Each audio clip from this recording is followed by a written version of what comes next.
porque, bueno, pero eso será materia de otro minuto. Y antes de que hablemos de la coyuntura, yo quisiera tocar no un tema, pero porque hay que estar a la moda. Murió una de las integrantes del grupo sueco Roxette, del grupo de música. Murió a los 61 años, después de una batalla de luchar contra el cáncer durante 17. No sé, algo así, Luis, ¿no es cierto? Durante 17 años nos dejó una estupenda música, ¿no? Y a la hora de la pausa, que va a ser en 20, 30 minutos más, vamos a colocar uno de sus éxitos probablemente. Bueno, todos tenemos que morir, eso es cierto, pero a mí me da particularmente mucha pena cuando muere la gente relacionada con el arte, con la cultura, la música, bueno, con el arte en general, porque hay gente que nos hace feliz en algún momento de nuestras vidas.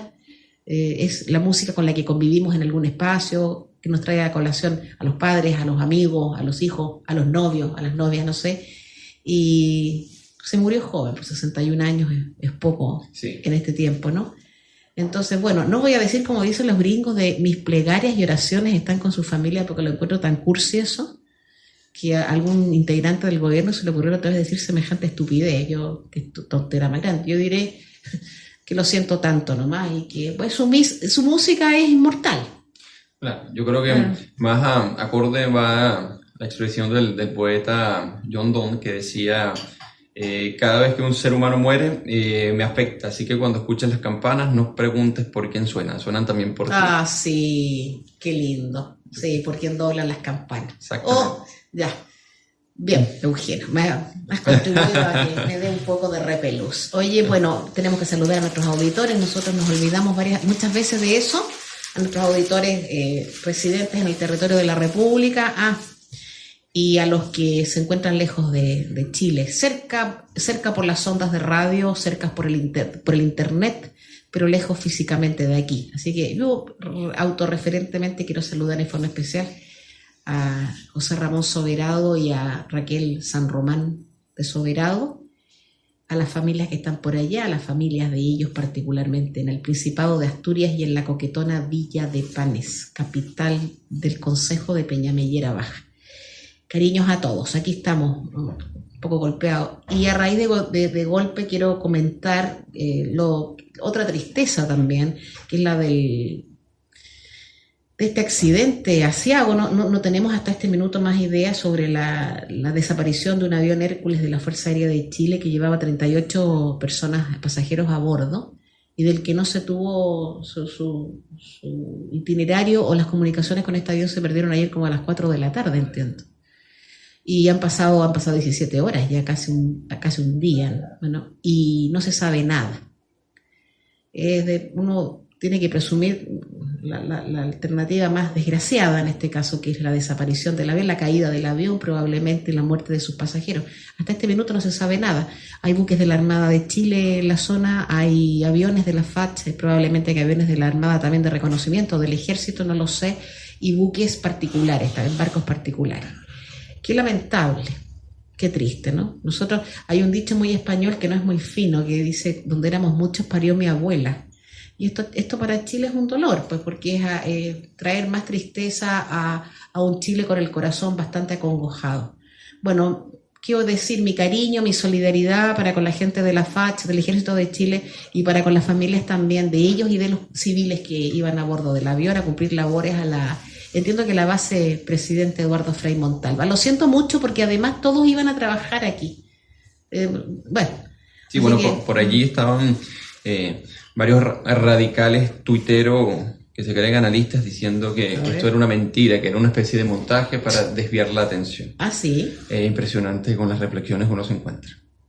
Incluso en estos momentos, que son momentos muy delicados para la familia, para las fachas, para todos, ¿no? Porque es una tragedia, además que, bueno, tú puedes declarar el siniestro, pero a ciencia cierta no sabes qué ocurre. No. Y quedas con esa incertidumbre. Entonces, frente al dolor que pueden tener las familias y los que vivimos en este país, hay personas que piensan que simplemente es para desviar la atención. Es algo impresionante. Mira, a mí la verdad es que si es por extrañarse, nada puede extrañar. Tu generación, la tuya, Eugenio, y la otra que es más joven, posterior a la tuya, es una generación que maneja las redes sociales a voluntad como quieren, que saben mucho, que tienen interactúan muchísimo por redes, que se comunican y que indagan, pero que al mismo tiempo son muy egoístas e irresponsables. No digo que lo seas tú, por favor, pero son muy egoístas e irresponsables, porque como en Twitter, por ejemplo, o en Facebook, no está tu historia real, puedes ser una persona que realmente no exista. Es probable que, lo voy a personalizar en ti, es probable que no te atreves a decir las cosas directamente, lo haces desde la capucha o desde la máscara que es Twitter o que es Facebook, y ahí te permite decir cuánta imbecilidad, salvajada, ignorancia se te ocurre. Sí. ¿Por qué? Porque es gratis, pues. Te da una sensación de poder. Sí. De poder, o sea, cuando desacreditas a una persona que puede ser especialista en lo que está diciendo y te permite insultarlo bajo la mascarada de la propia red social, te hace ser quizás un idiota, pero con aquella voluntad y sensación de poder que no tendrías realmente en la vida real. Entonces llega un momento que este poder ficticio termina afectando la opinión pública en la realidad, y esta es la gran paradoja de las redes sociales. Son muy productivas, que contribuyen muchísimo a la libertad de expresión, pero también tienen todos los componentes para minarla. Sí, claro. Yo, antes de que pasemos a conversar un tema que me interesa mucho, que tú pusiste aquí en pauta, o que has sugerido poner en pauta, quisiera comentar que esta gente, ya digo, tu generación, la posterior a ti, todas esas, son generaciones que aparentemente son muy valientes. Yo creo que de valientes no tienen nada. Fíjate tú que yo quisiera ver a esta gente en una guerra.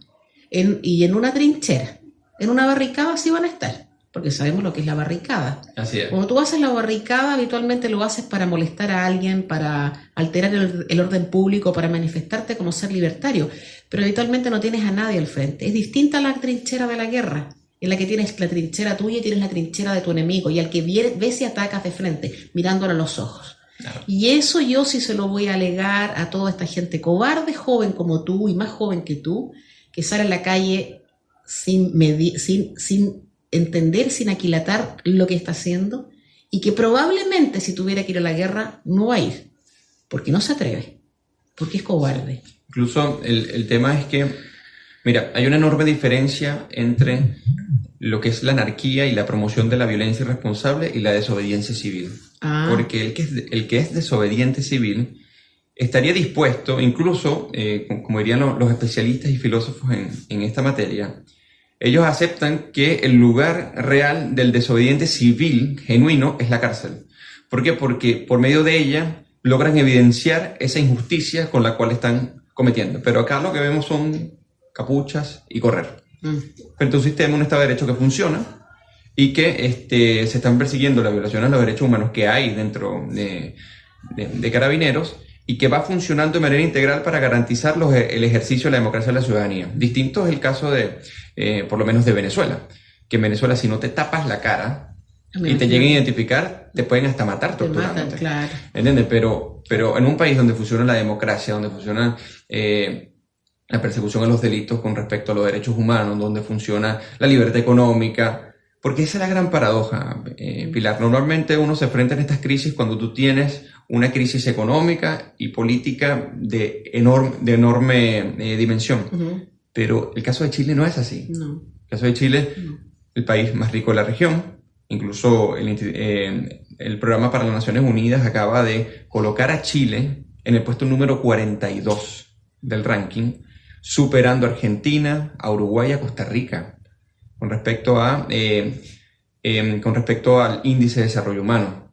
Eso es una gran muestra y una gran cifra para evidenciar lo bien que se está en Chile, a pesar de los bemoles. Porque bueno, puede haber crisis, puede haber razones para protestar, por supuesto, hay razones legítimas, pero una cosa es eso y otra cosa es la forma.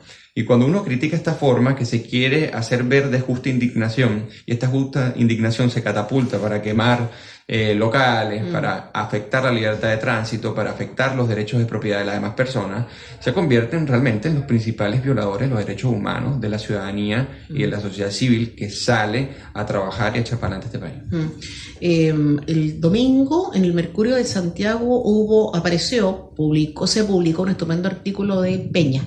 Sí, extraordinario. Y que habla sobre el tema de la desobediencia civil. Bueno, y ahí extraigo la reflexión, justo de ese artículo. Incluso ahí cita a David Thoreau. Sí. Y dice, hace un contrapunto muy bueno con respecto a si estos señores los que están en la cárcel, digamos, los que están cumpliendo alguna pena, no ni siquiera pena, que algunos que están en prisión preventiva, son detenidos políticos, presos políticos, porque es lo que pretende decir sobre todo esta mesa de unión social o de unidad nacional, de unidad social, que estos señores serían presos políticos porque lo que serían estrictamente son desobedientes civiles. Y la verdad es que, como has dicho tú, no es ni lo uno ni lo otro. Ellos no están desobedeciendo civilmente a nada. Eso es lo que tratan de explicar y así tratan de fundamentar su rebelión, que sí es una rebelión, pero de otro tenor. Es lo primero. Yo les recomiendo a los auditores entrar a la página del Mercurio de Santiago y ver la edición del domingo, donde aparece una reflexión, que es a la que se refería Eugenio, del profesor Peña, que todo hay que decirlo, no es precisamente un señor de derechas. Exactamente. No lo es. Carlos Peña, rector de la universidad, que está además funado. Lo que pasa es que Carlos tiene la particularidad de los pensadores, ¿no?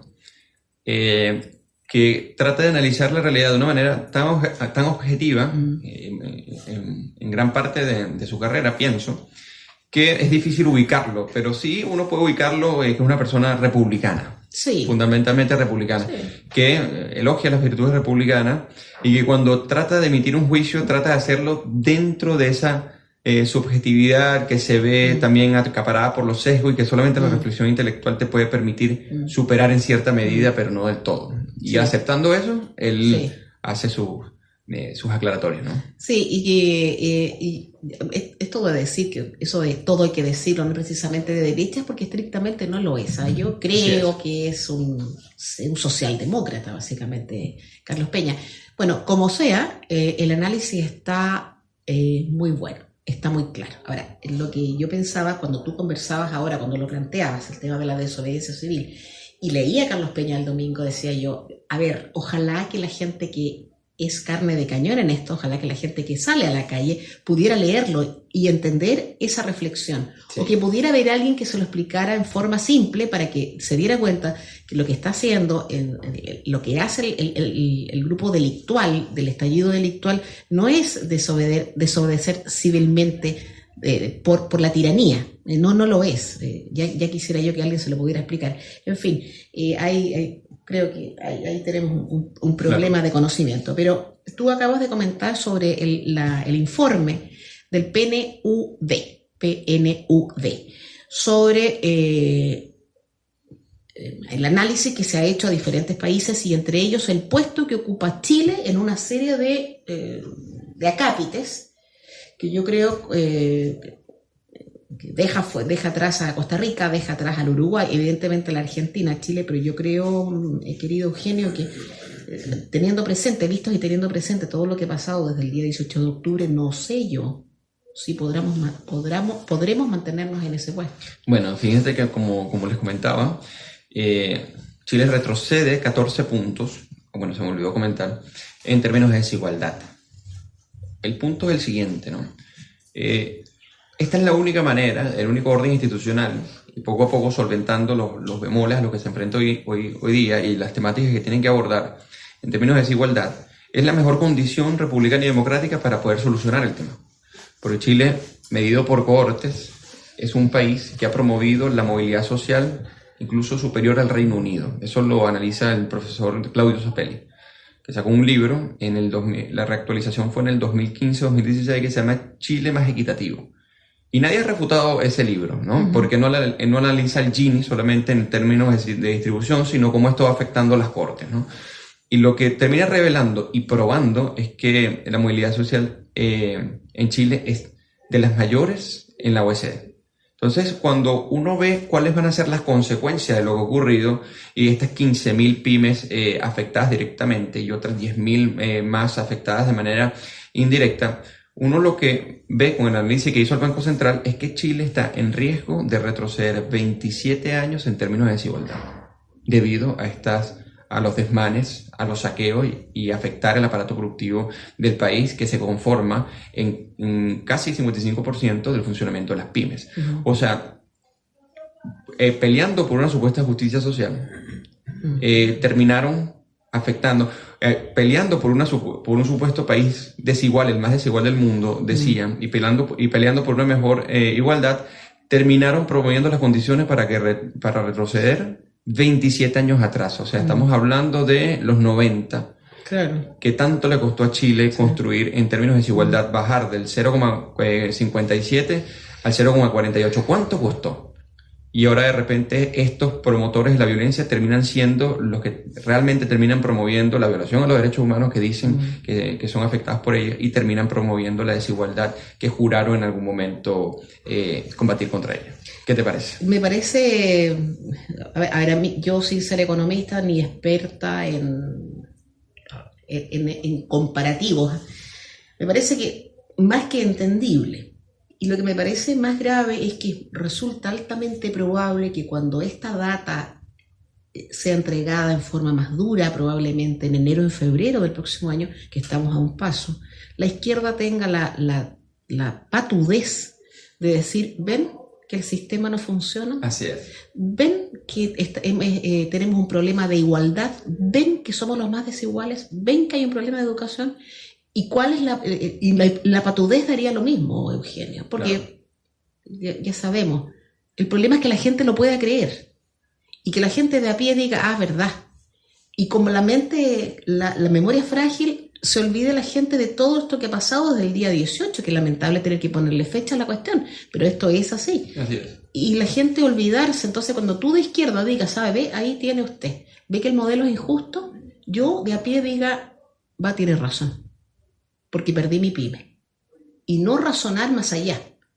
No razonar más allá, que me imagino de alguna manera puede haber pasado en Venezuela, esto yo no lo sé. No razonar más allá y entonces decir, ya sabe qué más, yo voy a votar por este señor de la izquierda que me está diciendo que el modelo no funciona y que efectivamente yo me doy cuenta que es así. Y hacerte olvidar que realmente la cuestión partió al revés. O sea, el modelo sí funcionó, o funcionaba. Y la forma de aplicarlo, bueno, pongámosle algún bemol, ahí hagamos algún matiz, pero funcionaba. Las estadísticas que tú comentas y que has comentado otras veces, muchas veces en el programa, no son estadísticas inventadas, no son las estadísticas que se crea Estados Unidos de Norteamérica y Donald Trump. Así es. No es así, no es así. Eso son, y nos gustarán o no, porque hay cuestiones en las que no, evidentemente que no nos gusta ver, que no nos gusta, con la que no calzamos, no estamos muy de acuerdo. Pero son estadísticas hechas con fundamento, con estudios, son es la recogida de data real. Y ante eso, yo no sé qué va a pasar aquí. Yo honestamente en ese plano no lo sé. Es de enorme preocupación, porque bueno, como tú sabes, el ministro Briones, que me parece que ha sido un excelente ministro, hasta ahora sí, muy bueno. Sí, se la ha jugado de una muy buena manera y ha tratado de entender la dimensión del problema desde el terreno. Aprobó hace poco un presupuesto, o sea, se aprobó desde el gobierno un presupuesto de $5.000 millones para poder paliar la crisis con respecto a las pymes. Y cuando uno ve la dimensión o sea, a las personas quizás les parecerá no mucho en términos de Estado, pero esos $5.000 millones equivalen a 26 veces el aporte anual que se hace a la gratuidad de la educación superior. O sea, con esta irresponsabilidad de la violencia que se perpetró de manera salvaje por parte de células anarquistas y terroristas, terminaron dañando los recursos disponibles que podrían haber estado para la educación superior de aquí en más de 15 años, para poder paliar la crisis que ellos mismos generaron. O sea, cientos de miles de jóvenes ya no tienen ese presupuesto disponible, por ejemplo. Y así, en el aporte previsional para mejorar las pensiones y el pilar solidario, es impresionante la cantidad de dinero, por lo menos 180.000 millones de pesos aproximadamente, se van a destinar en una primera tanda, si podríamos decir, para arreglar semáforos y vialidad en el país entero. Claro. O sea, estamos hablando de mucha cantidad de dinero que no se va a poder destinar ni a la agenda social, y no solamente eso, sino que se aprueba ahora para el periodo 2020-2022 5.500 millones para la agenda social. Puede haber sido el doble. Claro que sí. Puede haber sido el doble. Y entonces dicen, bueno, la violencia puede generar resultados. Ahí están los resultados. Claro. Chile está peor, está en riesgo de retroceder 27 años en desigualdad, en aumentar su pobreza, y el riesgo de que 300.000 chilenos queden a final de año desempleados. Sí, claro. Esos son los grandes logros de la violencia. Y fíjate tú que todavía hay gente, cuando tú te enfrentas a ciertas encuestas que hacen por Twitter, o encuestas incluso municipales, Dicen, ¿usted cree que tal cual, la violencia ha sido positiva? ¿Por qué? Alternativa, porque ha permitido realizar cambios. O sea, ¿a quién? Increíble. Claro. Sí, ¿a quién con mediana inteligencia se le puede haber ocurrido una pregunta de ese tenor? Cuando la violencia estrictamente, claro que provoca cambios, pues evidentemente que provoca cambios. Sí. Y tú acabas de mencionar ejemplos prácticos y tú visualizaste este tema, lo dijiste, visualizando semáforos, infraestructura pública. Ahí están los cambios. Y todos esos dineros que se van a tener que ocupar ahí, en arreglar, en reparar estaciones de metro, en reparar un montón de cuestiones que se destruyeron no por un tsunami ni por un terremoto, que yo convengo en ese caso, claro, caso fortuito, fuerza mayor, esto no fue acción humana, vandálica, terrorista, delictual y concertada, va a tener que ocuparse ese dinero ahí, y entonces la educación y los hospitales, así es, y la vivienda, y la erradicación de campamentos, y etcétera, etcétera. Entonces, claro que retrocedemos, pues. Claro que retrocedemos, y mucho. Si este país, perdona, Eugenio, este país, nos guste o no nos guste, no es Suiza ni es Estados Unidos de Norteamérica, que pasa un tornado y Estados Unidos se lo arregla solo en medio minuto. Esto no es así. Aquí, además, solucionar estos problemas implica gasto del ciudadano. Así es. Pero al final ese dinero no sale de la nada. No. Y lo del metro son 372 millones de dólares reparar los desmanes en el metro de una acción concertada terrorista, claramente. Ahora, uno se hace la pregunta, entonces, ¿cuál es el país que se espera para el próximo plebiscito y para la redacción de la nueva Constitución, si es que ese plebiscito se aprueba? ¿Cuál es el país que se espera? Porque yo he visto en redes sociales que ahora es donde se efectúa, podríamos decir, la plataforma del debate diario, en que se aspira a que el proceso constituyente sea como Finlandia, por ejemplo, como el alemán. Claro. Entonces, varias personas preguntan, bueno, pero si estamos en Chile, y es un país que acaba en este momento, en este minuto, de mostrar una violencia sin precedentes, y un nivel de incivilidad increíble, ¿cuáles son las condiciones que esa violencia va a perpetrar para influir en la Asamblea Constituyente? ¿Estamos realmente en un plano democrático institucional para enfrentar un proceso tan delicado como el cambio de la Constitución, la reforma, o en este caso el cambio, por si se dice que sí a la moción de plebiscito? O sea, cuando uno analiza las experiencias latinoamericanas, Pilar, el caso de Bolivia, por ejemplo, el caso de Ecuador, de Venezuela y de Colombia, que son casos muy parecidos con respecto a los sistemas y a la representación política y las quejas contra ellos, no terminaron en nada bueno, exceptuando el caso de Colombia en 1991, que tampoco es que fue muy benigno y tampoco fue que fue muy extraordinario, pero quizás es el que menos ha tenido malas consecuencias. Uh-huh. Vamos a hablar en 2 minutos. ¿Cuánto durará la canción? 2 minutos, 3 minutos. En 3 minutos seguimos conversando. Vamos a hacer la pausa musical y volvemos. En Radio Portales de Valparaíso estamos presentando Revelando. Es presentado y auspiciado por Asofar AG, Asociación de Oficiales de la Armada de Chile en Retiro, Asociación Gremial.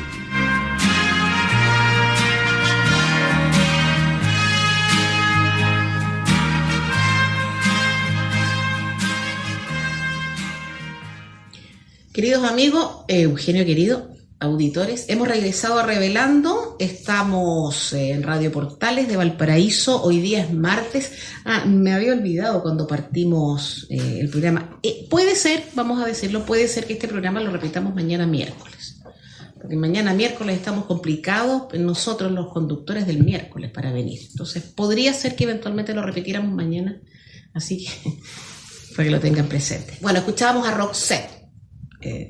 Gran tema, muchas gracias Luis por la sugerencia.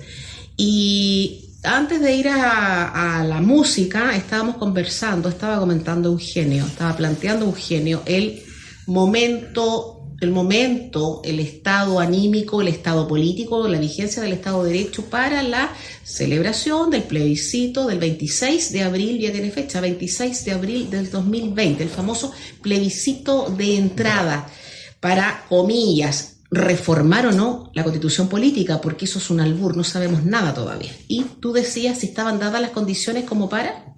Yo dudo que las condiciones estén para ese proceso, porque es un proceso muy delicado. Es un proceso muy delicado en el cual, si la violencia está determinante para realizar cambios desde el Ejecutivo Nacional, no me quiero imaginar con respecto a las demandas que se quieren hacer por medio de la violencia y los constituyentistas que van a estar representando a diversas organizaciones que posiblemente promuevan ese tipo de actividades, ¿no? Esto va a ser una convocatoria abierta para que se postule, si es que se aprueba no mixta, sino convención constituyente.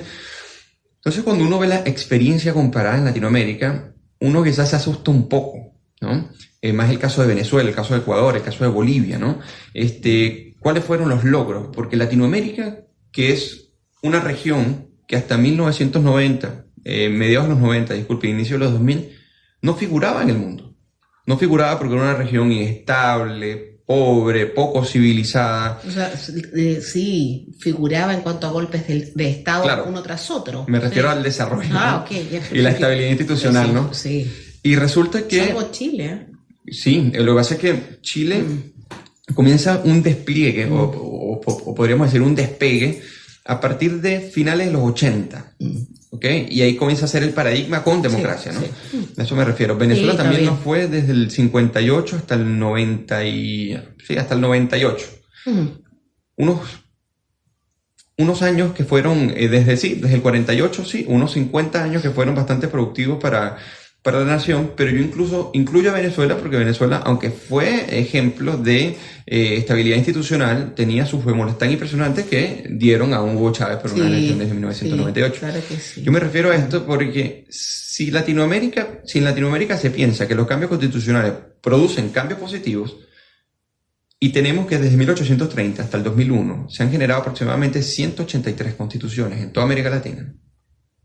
Y cuando uno ve los países desarrollados y ve las veces contadas en que difícilmente se cambiaron las constituciones, entonces nosotros podríamos decir que este cambio refundacional no es necesariamente positivo para la institucionalidad de los países. O sea, se pueden arreglar con la Constitución y no a pesar de ella, ¿no? Entonces, ahora, ¿cuáles son las condiciones para que Chile entre en un cambio constitucional, ya sea por convención constituyente o convención mixta, con los niveles de violencia a los que se llegó y también con la inacción por parte de la seguridad pública y por parte del Ejecutivo Nacional, que la primera magistratura en términos de orden público le quedó inmensamente grande? Entonces, ¿cuál va a ser la garantía con este mismo comportamiento para el año que viene, Pilar? Eso es lo que yo me pregunto a diario. Mira, yo tengo la misma duda porque en el caso chileno yo no voy a opinar con respecto al resto de los países sudamericanos. Tú conoces más y específicamente el tema venezolano. Pero lo que siempre se ha criticado de la Constitución 80, incluso de constituciones anteriores, entiéndase la del 25, la del 33, qué decir de constituciones moralistas, liberales, federalistas que existieron en Chile antes, la gran crítica que se le ha hecho, y sobre todo la del 80, es que son constituciones, comillas, espurias, comillas que fueron votadas por la fuerza de las armas, comillas, votadas por la fuerza de un poder constituyente que impuso, comillas, habitualmente un militar o un dirigente extremadamente autoritario. Entendamos a Diego Portales, a don Diego Portales.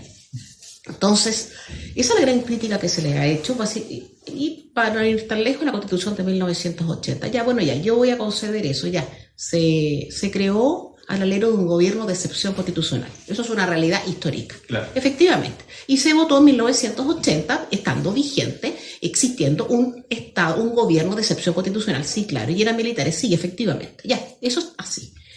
Bueno, pero la contrapartida entonces, y esa constitución se reformó muchísimas veces y tú lo sabes, pero la contrapartida entonces sería, si hay que hacer una nueva constitución, hacerla en condiciones de paz absoluta, para que los ciudadanos pudieran libre y espontáneamente votar por un sí o por un no, donde tú no estuvieras obligado a transar con una pistola sobre la mesa, con el temor de la cuestión del metro, con el temor de si tus niños tienen universidad o no tienen universidad, con el temor de si te operan o no te operan, porque esas son presiones todavía más presionantes que las de la existencia de militares en el gobierno.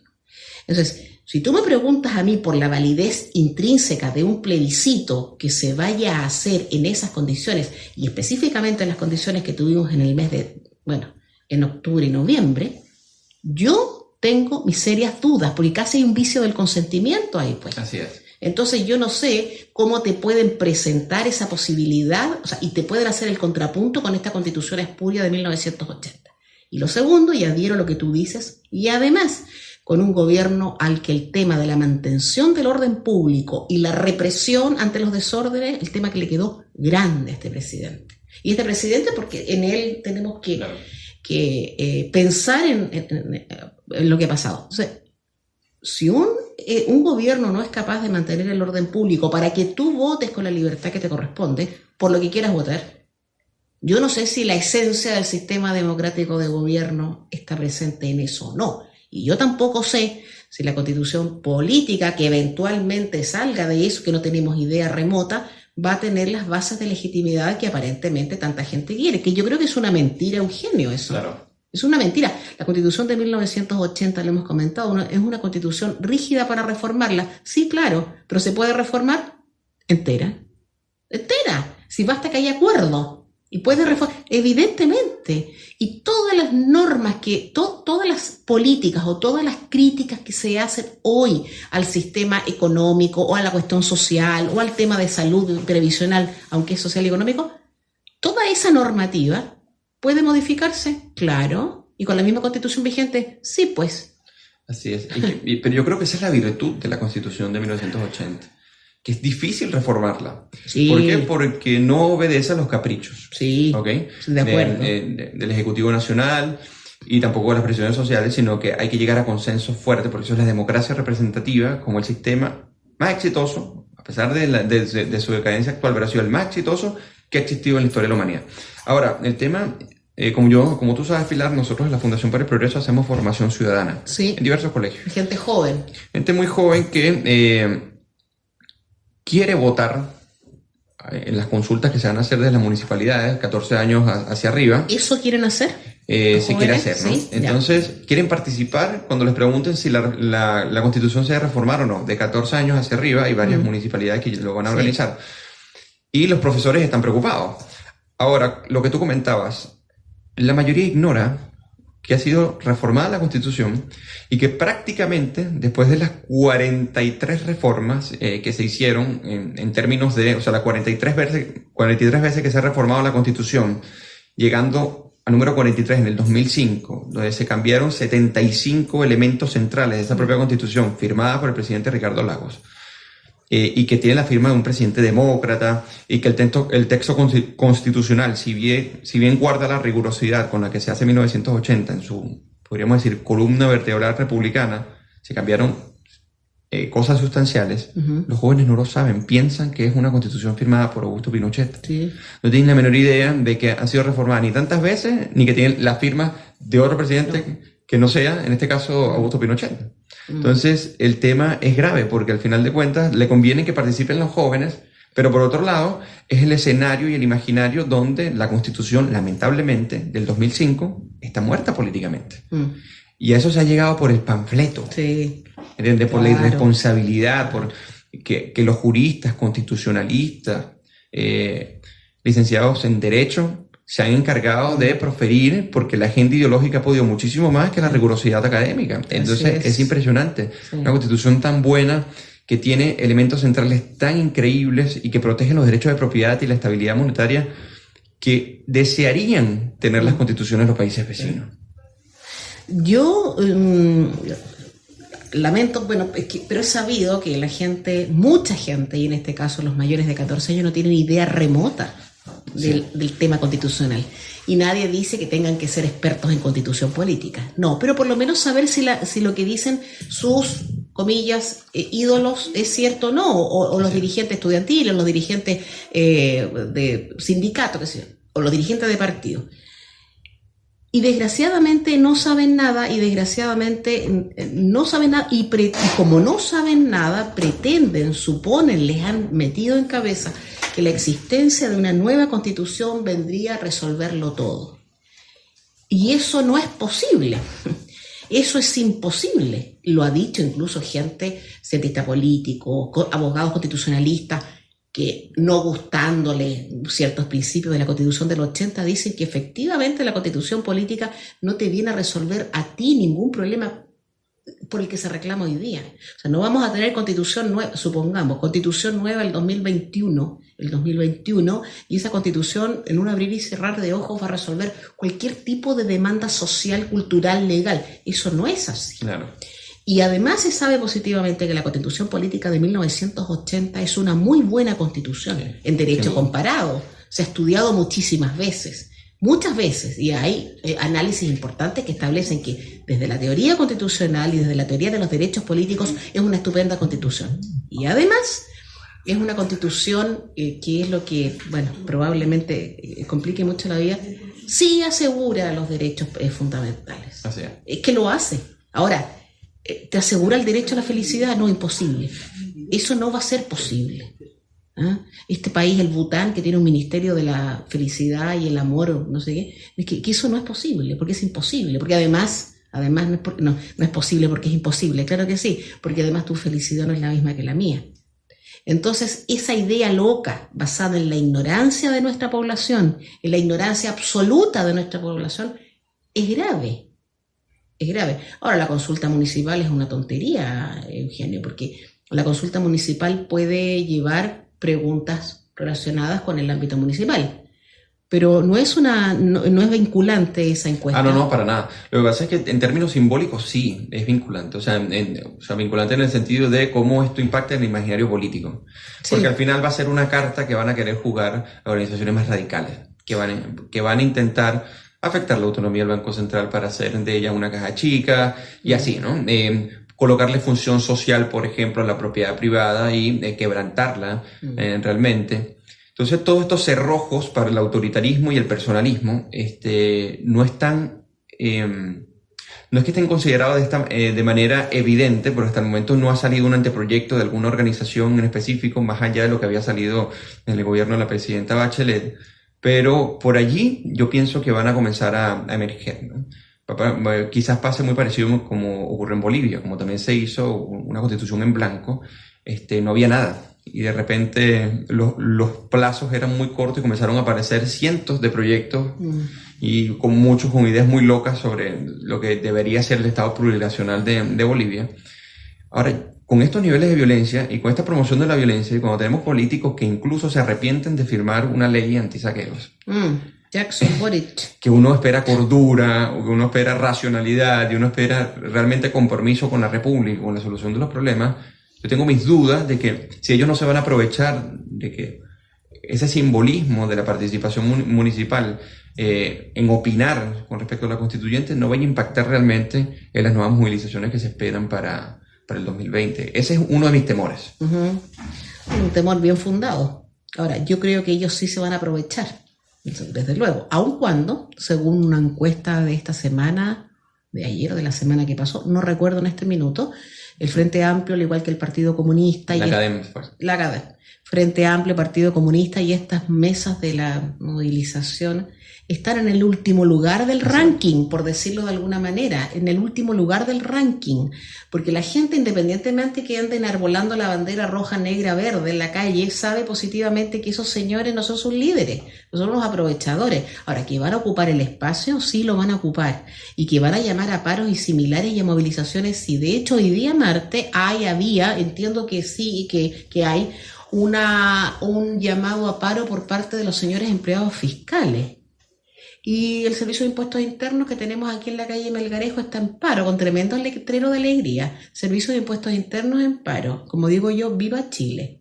Con los problemas que tenemos con las pymes, con los problemas comerciales y económicos que tenemos, estos señores irresponsables y chantas, como son inamovibles en sus cargos, se dan el lujo de incurrir casi en un delito que es ir a paro.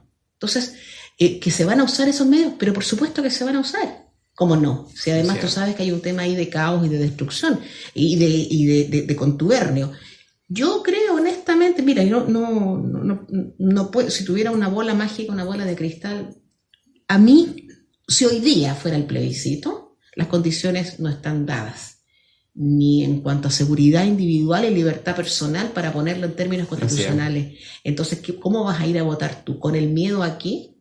Es que si tal vez pase esto. No lo sé. Eso es un tema. Y el segundo tema es que yo espero, además, si se decide reformar la Constitución, no vayas a ver una hoja en blanco, porque eso es una locura, va a ser una locura. Bueno, esperemos que lo que salga de la comisión técnica, que al final de cuentas lo que va a plantear es cuáles son las condiciones en que esos anteproyectos pueden incorporarse, ¿no?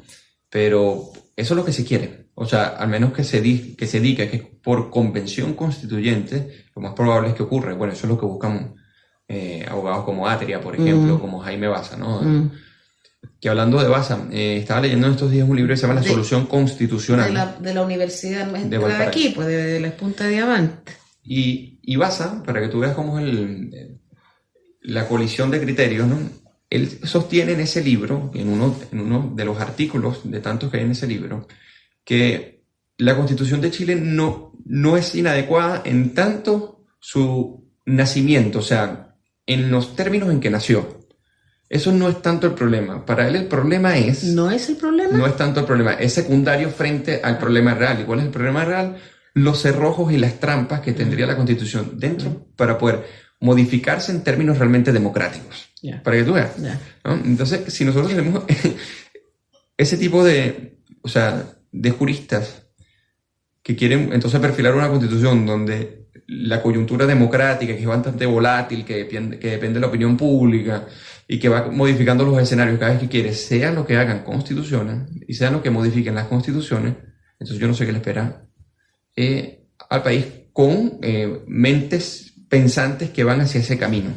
No tengo ni la menor idea, fíjate que Jaime Baza, todas estas cuestiones, y no olvidemos comentar que en la agenda del gobierno del presidente de la República, Sebastián Piñera, elegido en diciembre del 2017, no estaba el tema de la reforma constitucional.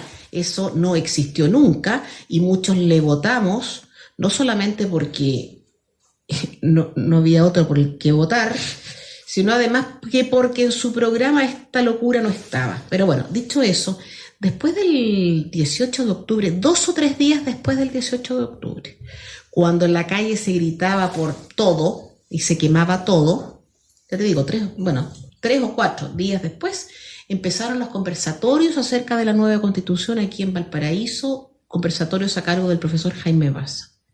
¿Tú me quieres creer que esos conversatorios se crearon en 3 días? ¿Tú me quieres creer Increíble. Que esas convocatorias fueron en 3 días? No, para nada. No, pues, y el moro, el eslogan, independientemente que hoy día por computación sea fácil hacer una llamada a conversatorio. No, pues, en la Escuela de Medicina de la Universidad de Valparaíso, aquí en la Facultad de Derecho, puras cuestiones curiosas. ¿Por qué? Porque a mí no me cabe ninguna duda que tanto Jaime Baza como otros, probablemente dirigidos por un otro, tenían clarísimo que esto que partió el día 18 como ataque al modelo, no son los 30 pesos, son los 30 años. Esa cuestión que se dice de lenguaje fácil e ignorante, lo tenían clarísimo. Claro. Y eso iba a terminar en otra cuestión, que es la famosa Asamblea Constituyente y la eventual reforma de la Constitución Política. Pero eso nadie lo pensaba. Bueno, ellos sí. Entonces Baza, Atria, otros más, son los creadores y son los autores intelectuales de mucho de esto que está pasando. Por supuesto, de este denominado proceso constituyente, desde luego. Y entonces yo voy a tener que lanzar el dardo que lo lanzaste tú antes también. Por favor, ¿y dónde están las autoridades de la República, específicamente el gobierno, el primer mandatario, que no fue capaz de ponerse en el sitio que correspondía? ¿O estará él de acuerdo con reformar la Constitución, hacer una nueva? Miren, la soberbia por quedar frente a la historia como el presidente más votado hasta el momento, sí. Y que si se violaron derechos humanos pudo revertir esto en la manera posible con justicia y no verse afectada más su imagen. Yo creo que esto puede muchísimo más, o sea, subjetivamente hablando, que la República. O sea, yo pienso que la inactividad del presidente consciente, o sea, porque no es una actividad de desespero, sino que bastante tiempo tuvo para respirarla y para poder colocar el orden que estaba esperando esos chilenos que votaron por él, ¿okay? Que independientemente de que se quiera una nueva constitución o no, había que salvaguardar y amparar con la fuerza pública a los pequeños emprendedores y a las personas que se veían afectadas directamente por el vandalismo y los desmanes. Entonces lo que tenemos es una ausencia absoluta. O sea, la gente estuvo, si esto no hubiese parado, la guerra civil hubiese sido una opción, pues ya personas estaban saliendo armadas a combatir a los saqueadores. Entonces, yo comparto, me sumo a tu dardo de que es impresionante. Ojalá hay una reflexión finalizando diciembre de que si se vuelve o sea, que dé una señal de que si se vuelve o si vuelve una dimensión de protestas en el 2020, sea respondida efectivamente como tiene que ser. Sí, claro, fíjate que eso para mí, Eugenio, independientemente de, bueno, hay dos cosas que me han llamado mucho la atención. Bueno, lo primero, claro, fue esta explosión terrorista. Y digo terrorista porque le ha infundido terror a todos, incluso incluso a mucha gente de la que anda roqueando por la calle, salta si suena un fuego artificial, así que le ha infundido temor a todos, así que hay un tema de terrorismo indiscutiblemente aquí. Eso evidentemente me ha llamado mucho la atención, me tiene muy acongojada, pero las otras dos cosas que me han llamado la atención y me tienen mucho más peor que acongojada, me tienen indignada es cómo este gobierno ha cedido en todo. O sea, primero la ausencia de fuerzas, la ausencia de la mano que tiene que mantener el orden público. Yo insisto, no se trata del Corvo, ni de la AK-47, ni de la Glock, no se trata de nada de eso. Se trata de mantener el orden público como sucede en todos los países desarrollados del mundo. No vayamos al África, no pensemos en el África ni con respeto en América Central, pensemos en los países europeos, en Canadá y en Estados Unidos de Norteamérica. ¿Se mantiene el orden público? Sí, pues, sí es vital. Bueno, esa es una cosa que me ha llamado la atención. La ausencia de orden público. Es como la ausencia de derecho, Eugenio. Es como la ausencia de normas de conducta. Sí. La anomia. Eso. Y lo segundo que me ha llamado la atención es cómo este gobierno ha podido ceder en cuanta cosa existe. Se le ocurre a Renovación Nacional nueva ley de salud, ok, con las leyes, el tema del TAG.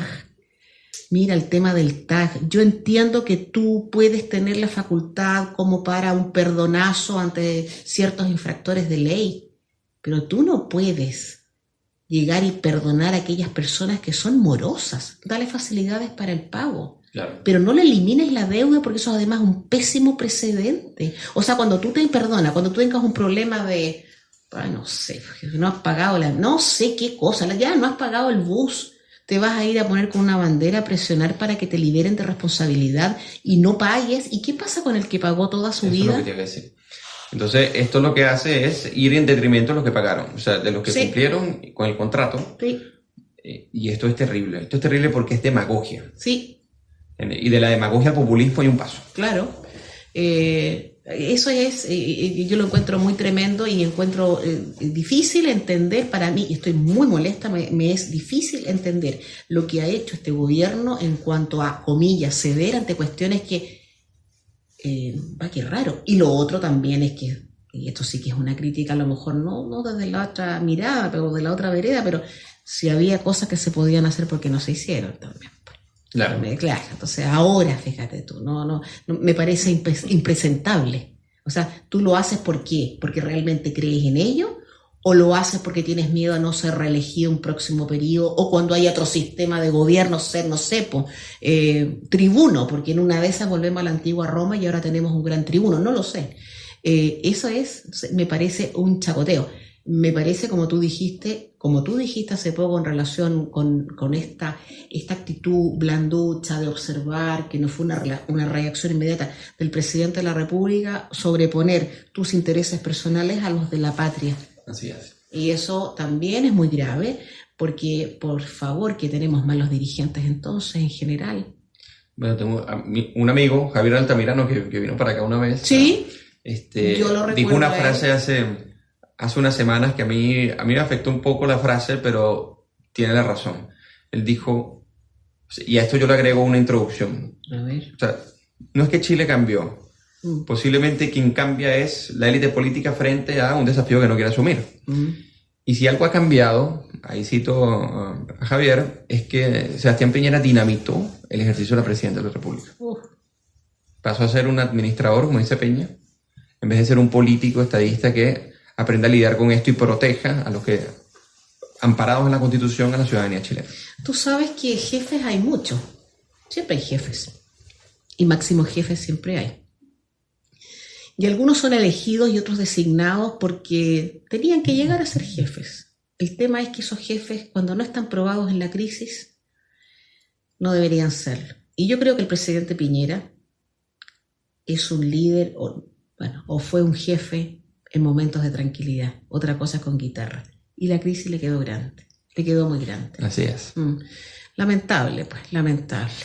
Bueno, amigos queridos, nos queda 2 minutos según Marco Leblanc. ¿Algún saludo especial a alguno de tus conocidos? ¿A tu Fundación para el Progreso? ¿Alguna actividad que piensan realizar? Sí, para bueno. aprovechar los 2 minutitos. Mañana vamos a tener una actividad, la voy a protagonizar yo, por cierto, vamos a hacer un conversatorio, una charla que se titula ¿Por qué fracasan los países? Aquí va a ser acá en la Fundación para el Progreso, en Prato 887, piso 5.